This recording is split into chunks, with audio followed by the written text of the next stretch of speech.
Hello friends, class 10 से similar triangle chapter लिया है और उससे एक क्वेश्चन सॉल्व करेंगे। फिगर मैंने उसको बना दिया है। क्वेश्चन आपकी स्क्रीन पर भी आ रहा होगा, मैं अपनी बुक से पढ़ता हूं। क्वेश्चन कह रहा है कि इन द गिवन फिगर आपके पास है एंगल ABD ओके। इस एंगल पूरे 1 की बात कर रहा है, अगर मैं इसका नाम 1 ले लेता हूं तो, और एंगल CDB ओके, इस पूरे एंगल 2 की बात कर रहा है, और एंगल PQB तो इधर की बात हो या इधर की बात हो, दोनों की बात हो जाती है। ठीक है, ये चारों एंगल राइट एंगल दिए हुए हैं। तो चलिए सबसे पहले मैं गिवन में लिख देता हूं। क्या गिवन है? एंगल 1, एंगल 2, एंगल 3, एंगल 4, और इन चारों के चारों एंगल क्या दिए हैं? ये दिए हैं 90 डिग्री। और देखिए क्या गिवन है, फिर कहता है कि AB = x यूनिट्स ओके। ये AB जो है वो हमें x यूनिट्स दिया हुआ है, CD y यूनिट्स ओके। ये CD दूरी दी हुई है आपको y यूनिट्स, और PQ ये PQ दिया हुआ है आपको z यूनिट्स ओके। तीनों दिए हैं, फिर प्रूफ करके दिखाना है। तो गिवन में और क्या लिखते हैं? AB = x यूनिट्स, फिर CD = y यूनिट्स, और PQ = z यूनिट्स। ये हमें सब गिवन है। टू प्रूफ करना है, चेक करते हैं। टू प्रूफ करना है कि 1/x + 1/y = 1/z।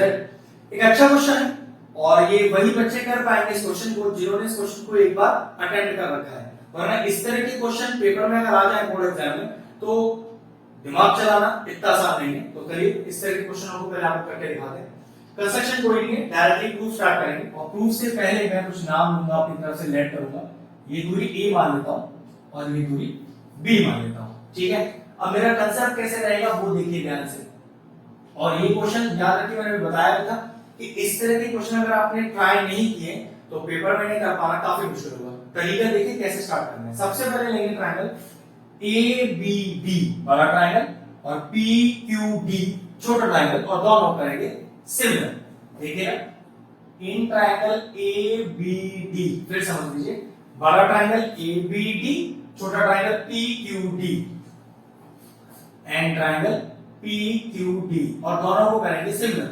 अब सिमिलर करने के लिए अगर दो एंगल्स भी मिल जाते हैं तो सिमिलरिटी हो जाएगी। तो चेक करो, बड़े ट्रायंगल में एंगल 1 90 डिग्री, तो छोटे ट्रायंगल में एंगल 4 90 डिग्री। तो लिखेंगे एंगल 1 = एंगल 4 ईच 90 डिग्री, या गिवन भी लिख सकते हैं, दोनों ही करेक्ट है। अब जरा ध्यान से देखें, इन दोनों ट्रायंगल में जिसके मैंने नाम लिए हैं, क्या इसमें एंगल 5 कॉमन है? चेक करो, बड़े ट्रायंगल में भी एंगल 5 आ रहा है, छोटे ट्रायंगल में भी एंगल 5 आ रहा है। तो हाँ लिख सकते हैं एंगल 5 = एंगल 5, और रीजन लिखेंगे कॉमन। सिमिलरिटी करनी है, अगर दो ट्रायंगल में दो एंगल बराबर हो जाते हैं तो AA क्राइटेरिया की वजह से वो ट्रायंगल हो जाएंगे सिमिलर। तो triangle ABD similar to triangle PQD, और रीजन डालेंगे AA क्राइटेरिया, एंगल क्राइटेरिया। अब सिमिलरिटी करके मुझे फायदा क्या हुआ? फायदा ये हुआ, हम करस्पॉन्डिंग साइड का रेशियो बराबर रख सकते हैं। अब करस्पॉन्डिंग साइड से रेशियो का मतलब बड़े ट्रायंगल की साइड लेंगे, फिर छोटे ट्रायंगल की साइड लेंगे। तो अगर बड़े ट्रायंगल की AB साइड ली है, बड़े ट्रायंगल की AB, तो छोटे ट्रायंगल की मुझे PQ साइड लेनी पड़ेगी।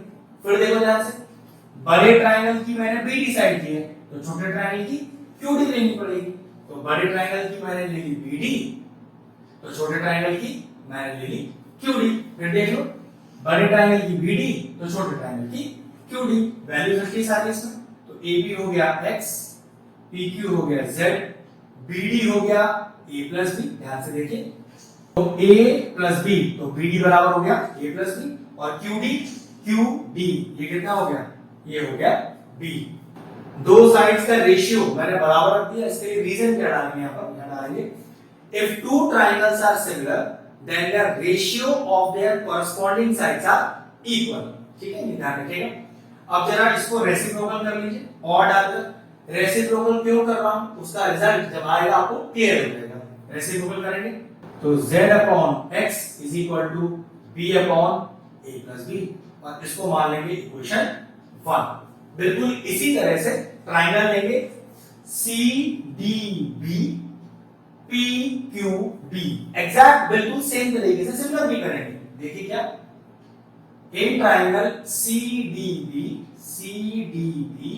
And triangle PQB, triangle PQ और B।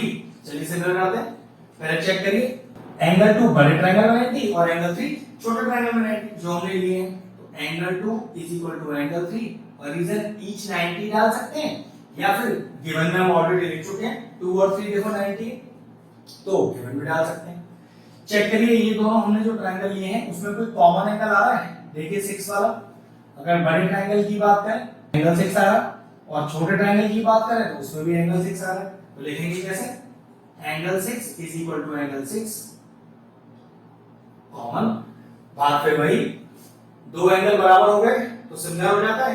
यहां पर मैंने दो एंगल बराबर कर दिए, तो लिखेंगे triangle CDB similar to triangle PQB, reason डालेंगे वही AA क्राइटेरिया। अब ट्राइंगल सिमिलर हो गए, इसका फायदा क्या लिया हमने, तो जो फायदा हमने पहले से सिमिलरिटी का लिया था वही लेंगे। कैसे, देखिए बड़े ट्राइंगल की CD तो छोटे ट्राइंगल की PQ, तो CD अपॉन PQ बराबर है बड़े ट्राइंगल की BD तो छोटे ट्राइंगल की BQ, तो बड़े ट्राइंगल की BD तो छोटे ट्राइंगल की BQ। अब हमने इसे बराबर कर रख दिया। फिर से वही, if two triangles are similar then the ratio of their corresponding sides are equal।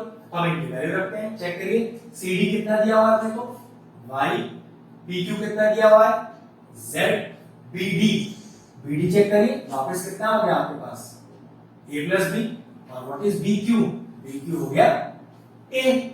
बात वही, फिर रेसिप्रोकल करिए और डालिए और इसको रेसिप्रोकल कर दीजिए। ये लीजिए रेसिप्रोकल कर दिया मैंने इसको और मेक इट इक्वेशन 2। इसको मैंने इक्वेशन 2 मान लिया। अब कुछ नहीं करना, बस आंसर आने वाला है। इक्वेशन 1 और 2 को ऐड कर दीजिए। Adding equation 1 and 2। अब दोनों इक्वेशंस को ऐड किस तरह से करें, LHS से LHS ऐड करें, RHS से RHS ऐड करें।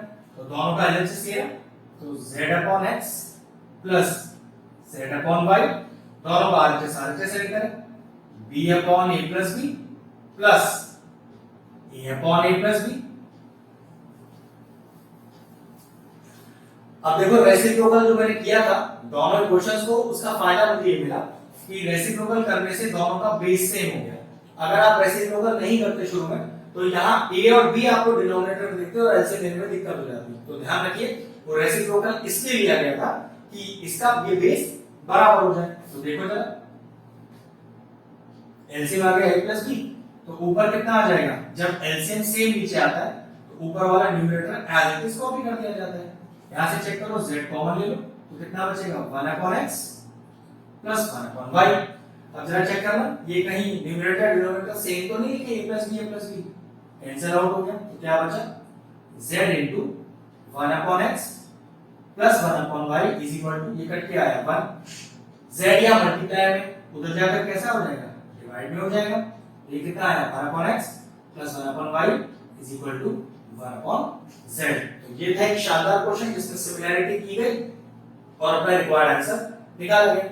इस तरह के क्वेश्चनों का और भी प्रैक्टिस कीजिएगा, तभी आप इस तरह के बढ़िया क्वेश्चंस निकाल पाएंगे। क्वेश्चन फिनिश हो।